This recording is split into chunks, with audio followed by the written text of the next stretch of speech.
pessoal! Na videoaula de hoje vamos aprender sobre empuxo e teoria de Arquimedes, que é praticamente a mesma coisa, mas vamos lá. Lembrando que esse trabalho foi feito por Gabriela Balque, Gabriela Lobato e Luinha Costa para o professor Rodrigo Almeida, da 221 do Colégio Marista Graça.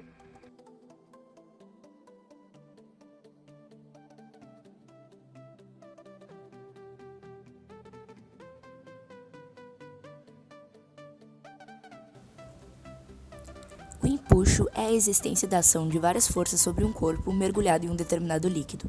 Cada força tem um módulo diferente, e a resultante delas não é nula. A resultante de todas essas forças está dirigida para cima, e é exatamente essa resultante que representa a ação do empuxo sobre o corpo. Ao entrarmos em uma piscina, nos sentimos mais leves do que quando estamos fora dela. Isso acontece devido a uma força vertical para cima exercida pela água, a qual chamamos de empuxo. O empuxo representa a força resultante exercida pelo fluido sobre o corpo. Como tem sentido oposto à força-peso, causa o efeito de leveza no caso da piscina. A unidade de medida do empuxo na S1, que é o Sistema Internacional de Medidas, é o Newton, representado pelo N maiúsculo. Curiosidades. Como um avião de muitas toneladas consegue voar? Existem duas forças que precisam ser superadas para que um avião consiga decolar e manter-se no ar pelo tempo necessário. Uma delas é a resistência do ar e a outra é o próprio peso da aeronave, força da gravidade, que pode chegar a muitas toneladas. Em 1906, o brasileiro Santos Dumont fez decolar o 14 bis, que sustentou um voo de 220 metros. Foi preciso criar uma força maior que o peso do avião para empurrá-lo para cima, o empuxo, e inserir asas modificadas, por onde o ar passasse de forma mais rápida na parte de cima e mais devagar na parte de baixo. A diferença de pressão faz com que a asa seja sugada para cima, gerando o empuxo necessário para o avião levantar. Durante o voo, as pás móveis ajudam a controlar a direção dos movimentos de subida e descida, e as turbinas e hélices são usadas para gerar e manter o impulso necessário. Vale relembrar, gurizada, que todo corpo mergulhado num fluido líquido ou gás sofre, por parte do fluido, uma força vertical para cima, cuja intensidade é igual ao peso do fluido deslocado pelo corpo. Sabendo disso,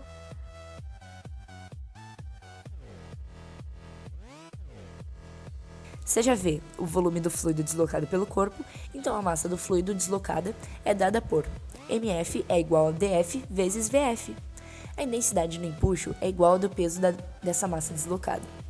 E é igual a mF vezes G, que é igual a dF vezes Vf vezes G.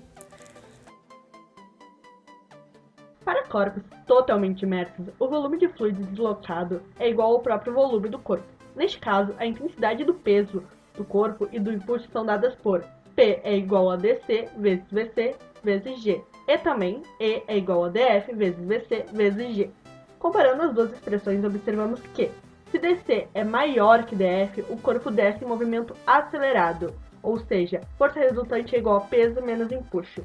Se dC é menor que dF, o corpo sobe em movimento acelerado, ou seja, força resultante é igual a empuxo menos peso. Se dC é igual a dF, o corpo encontra-se em equilíbrio.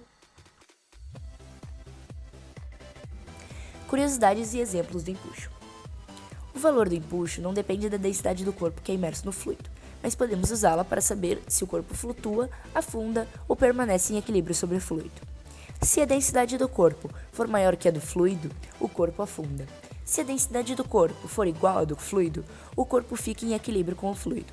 Se a densidade do corpo for menor que a densidade do fluido, o corpo flutua na superfície do fluido.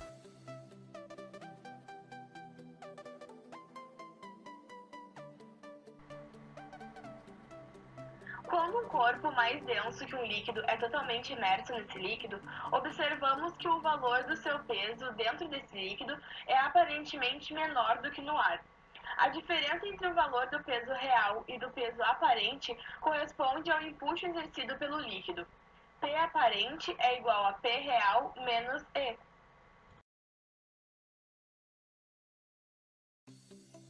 Em termos aerodinâmicos, um avião gera empuxo para frente quando o ar é empurrado na direção oposta ao voo. Isso pode ser feito de várias maneiras, incluindo as lâminas móveis de uma hélice ou uma turbina, empurrando o ar na parte traseira de um motor a jato, ou expelindo gases quentes de um motor do foguete. Um foguete é impulsionado adiante por uma força de empuxo igual em magnitude, mas oposta em sentido. A taxa do tempo de movimento dos gases de exaustão acelerados da câmara de combustão para o bocal. A taxa do tempo de movimento dos gases de exaustão acelerados da câmara de combustão para o bocal. Essa é a velocidade de exaustão em relação ao foguete, vezes a taxa de tempo em que a massa é expelida. Ou, em termos matemáticos, T é igual a dm sobre dt vezes v, onde T é igual ao empuxo gerado, dm sobre dt é a taxa de massa em relação ao tempo, ou seja, a taxa de fluido da massa na exaustão, e v é a velocidade dos gases da exaustão medida em relação ao foguete.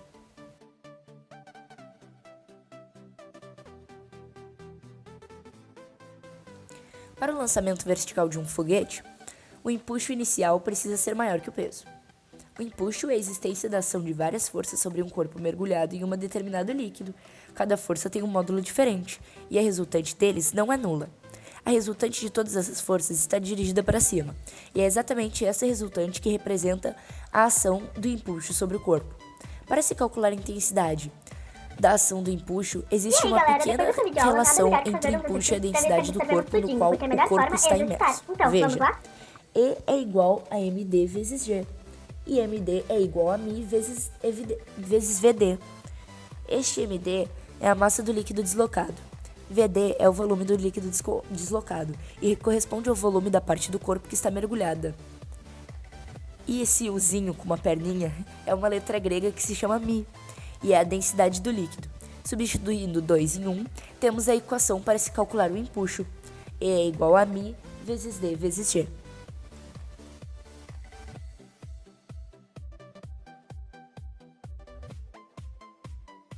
Curiosidade sobre Arquimedes. Ninguém sabia seu nome inteiro, até hoje, mas só sabiam que o primeiro nome era Arquimedes. Para homenagear sua cidade natal, Siracusa, as pessoas o chamaram de Arquimedes de Siracusa. Ele foi o primeiro a deduzir as leis das alavancas e das roldanas, e a descobrir por que os barcos e navios flutuam.